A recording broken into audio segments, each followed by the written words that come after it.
جو میری ایک کوشش ہے کہ میں معرفت کے مزید پہلو اجاگر کروں، کوشش ہوگی کہ کچھ ایسی چیزیں آپ کے سامنے پیش کروں۔ تو خدا نے اپنے رسول سے اجر رسالت منگوایا، رسول نے نہیں مانگا۔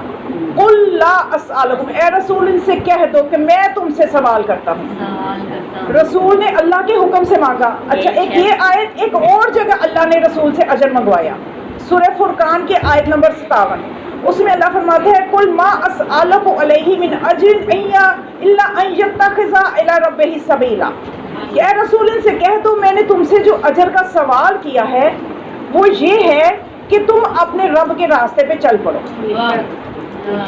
اپنے رب کے راستے کو پکڑ لو۔ دو جگہ اللہ نے منگوایا ہے، سورہ فرقان کی آیت نمبر 57 میں بھی خدا نے کہا کہ قل ما اسألکم علیہ من اجر الا ان یتخذ الی ربہ سبیلا، کہ میری رسالت پہنچانے کا اجر یہ ہے کہ اپنے رب کے راستے کو پکڑ لو، رب کے راستے پہ چلو۔ اور ادھر سورہ شورى میں پھر فرمایا کہ اے رسول اجر مانگو، اپنی مودت مانگو اپنی آل کے لیے۔ تو اس کا مطلب کہ محمد و آل محمد جو ہے، آل محمد کا راستہ ہی خدا کا راستہ ہے۔ خدا ایک جگہ اپنے راستہ کا ذکر کر کے اجر شمار کر رہا ہے، دوسرے جگہ آل محمد کی مودت کو اجر شمار کر رہا ہے۔ تو کوئی مشکل سوال تو نہیں ہے یہ میتھمیٹک کا، بات تو سیدھی سیدھی حل ہو گئی کہ آل محمد کا راستہ ہی اللہ کا راستہ ہے۔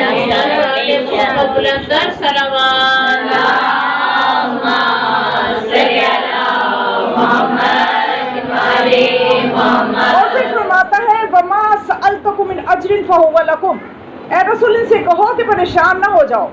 آپ بھی ویسے پریشان لگ رہے ہیں، پریشان نہ ہو جاؤ، جو تم سے اجر مانگا جا رہا ہے فہو لکم، وہ تمہارے ہی فائدے میں ہے، اس میں کوئی رسول کی جیب میں نہیں کچھ چلا جانا۔ توجہ ہے، یہاں ہم جب اجر دیتے ہیں کسی چیز کا، مزدوری کا دیتے ہیں کسی کو، ہماری جیب سے کچھ جاتا ہے، آتا نہیں ہے، لیکن یہ کیسا اجر ہے، خدا نے کس چیز کا اجر قرار دیا کہ ہم جو اجر دیں گے تو فائدے ہمارے ہیں۔ کیوں؟ رسول نے فرمایا کہ میری آل کی محبت 7 ہولناک مقامات پہ کام آئے گی۔ اب ہم یہ محبت پیدا کریں گے اجر کے طور پہ، اور فائدہ ہمارا کہ 7 ہولناک مقامات پہ اس محبت میں کام آنا ہے۔ توجہ فرمائیے آپ نے۔ اب کچھ قابل توجہ نکات ہیں، بس میں ادھر آپ کی توجہ مبذول کرانا چاہتی ہوں کہ یہ اجر اللہ نے کسی اور نبی سے نہیں کہا کہ اے نوح تم بھی اجر مانگو۔ نوح نے کتنی قربانیاں دی، نوح نے تو 2500 سال زندگی پائی۔ ابراہیم سے نہیں کہا آگ میں بھی کود پڑے، کسی نبی سے نہیں کہا۔ ہر نبی یہ کہتا رہا، سورہ شعراء میں پڑھیے، ہر نبی یہ کہتا رہا وما اجری الا علی اللہ، وما اجری الا علی اللہ، کہ میرا اجر صرف اللہ پہ ہے، میرا اجر صرف اللہ پہ ہے۔ اور کسی کی آل کے لیے نہیں مانگا، اے نوح تم بھی اپنی آل کے لیے اجر مانگو، اے ابراہیم تم بھی اپنی آل کے لیے اجر مانگو، کسی سے نہیں فرمایا۔ کیا حکمت ہے، کیا قابل غور کا یہ منزلت ہے، یہ کیا منزلت ہے، اس کو سمجھنا ضروری ہے سب کے لیے۔ لیکن میں ایک چیز پہلے بتا دوں کہ اجر مانگا ہے انبیاء نے، وہ کیا مانگا ہے، اللہ کے کہنے پہ نہیں مانگا، اللہ نے نہیں کہا کہ مانگو، لیکن انہوں نے ایک کچھ جگہ مجھے نظر آیا، انہوں نے کیا فرمایا، فتقوا، جس قوم میں بھی تبلیغ کی، تکلیفیں اٹھائیں، تو اس نبی نے یہ کہا فتقوا اللہ، اللہ سے ڈرو، اطیعون، اور میری اطاعت کرو۔ ایک طرح سے اجر ہو گیا نا کہ مانگ رہے ہیں، اجر کا لفظ نہیں ہے یا خدا کے کہنے پہ نہیں مانگ رہے، لیکن اتنا انہوں نے بھی کہا، ہر نبی نے اتنا تو ضرور کہا فتقوا اللہ فاطیعون، کہ اللہ سے ڈرو اور میری اطاعت کرو۔ چاہا انہوں نے بھی اپنی امت سے کچھ، لیکن کیا نرالا انداز ہے کہ جب سردار انبیاء کی بات آتی ہے تو سردار انبیاء کی رسالت کا اجر ان کی آل کو قرار دیا جا رہا ہے، آل کے ساتھ محمد بلند صلوات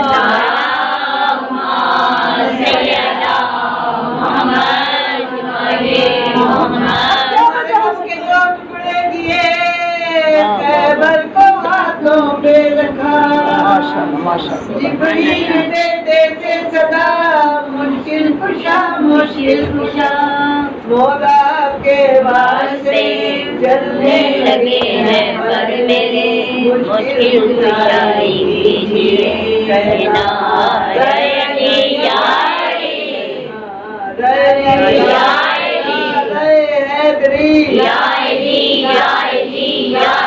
مدد حق ہے۔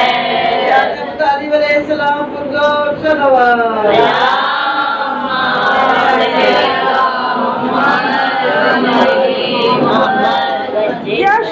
منزلت ہے. اب میں آپ کو اس کا جواب دوں گی, تھوڑا سا مجھے آپ کی بھی ذہنی آمادگی چاہیے کہ آخر سردار انبیاء سے ہی اجر کیوں مانگا؟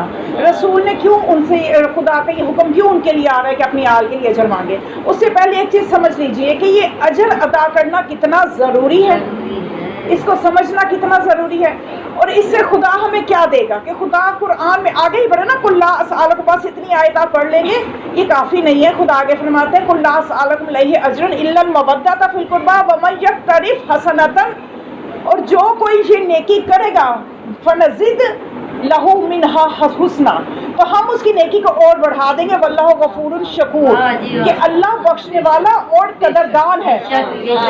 یعنی کہ جو یہ اب ترتیب آیت کی دیکھیے نا, کہ پہلے خدا نے اجر منگوایا, اس کے بعد اللہ نے کہا کہ جو یہ اجر ادا کرے گا, جو یہ نیکی کرے گا, نزد فیہا حسنا, ہم اس کی نیکی کو اور زیادہ چار چاند لگا دیں گے, بڑے اچھے طریقے سے قبول کریں گے. اس طرح قبول کریں گے کہ آپ سمجھ لو کہ اللہ بخشنے والا بھی ہے, تمہارے گناہ بھی بخشے گا اور تمہارا شکریہ ادا کرے گا.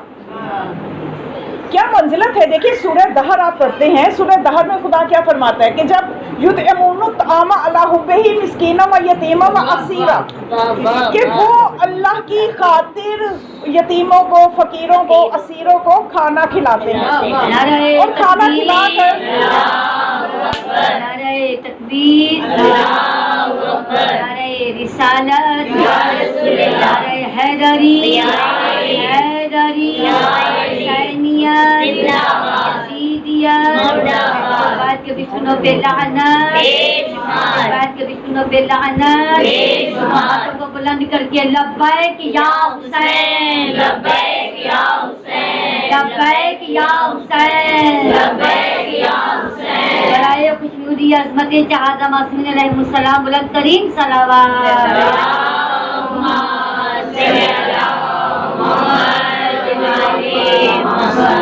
دہر میں خدا یہ فرماتا ہے کہ وہ, یعنی اہل بیت کا قصیدہ ہے یہ, غالباً 10 نمبر آیت سے شروع ہو کے 8-10 آیتیں جو ہیں وہ اہل بیت علیہ السلام کا قصیدہ ہے.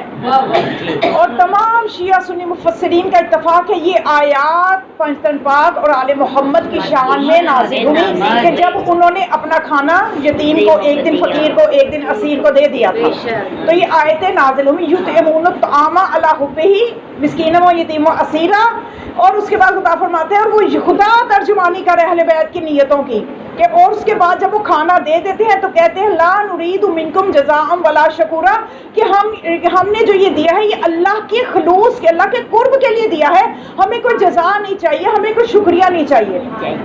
یعنی ہمیں ہوتا ہے نا کسی کی ذرا سی مدد کی, بھائی اس نے تو شکریہ بھی نہیں کہا. اب یہ اہل بیت کے گھرانہ میں کیا تربیت چاہتا ہے ہم سے, کہ یہ اتنی قربانی دے رہے ہیں, خود فاقے پہ فاقے کاٹ رہے ہیں, اور سائل کو اپنے در سے خالی نہیں جانے دے رہے, اور ساتھ فرما رہے ہیں کہ ہم نے یہ جو کچھ بھی کیا ہے لوجہ اللہ, ہم نے تو اللہ کے لیے کیا ہے. لا نرید منکم جزاء ولا شکورا, ہمیں تم سے کوئی جزا نہیں چاہیے, کوئی شکریہ نہیں چاہیے. لیکن اللہ کیا فرماتا ہے, اللہ فرماتا ہے اگلی آیت میں سورہ دہر میں, ان ھذا جزاء, کہ یہ جو آپ نے دیا ہے اس کی جزا یہ ہے کہ بے شک خدا ان سعیکم مشکورا, کہ تم چاہے کہو ہمیں شکریہ نہیں چاہیے, لوگوں سے نہیں چاہیے ہوگا, لیکن اللہ آپ کا مشکور ہے. یہ آپ کا کام ایسا ہے اہل بیت, آپ نے ایسا عظیم کارنامہ کیا ہے, سعیکم مشکورا, تمہاری یہ کوشش مشکور ہے, یعنی اللہ اس کا شکر ادا کرتا ہے.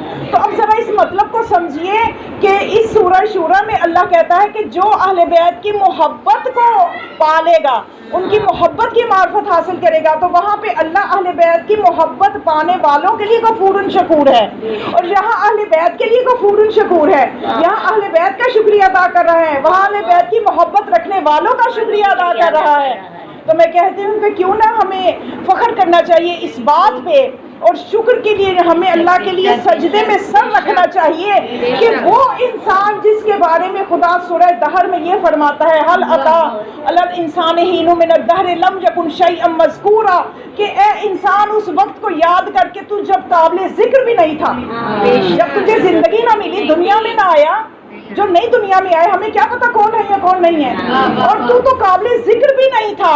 یہ آل محمد کی محبت نے تجھے اس درجے پہ پہنچا دیا, آج اللہ تیرا قدردان ہے, آج اللہ تمہارا قدردان ہے.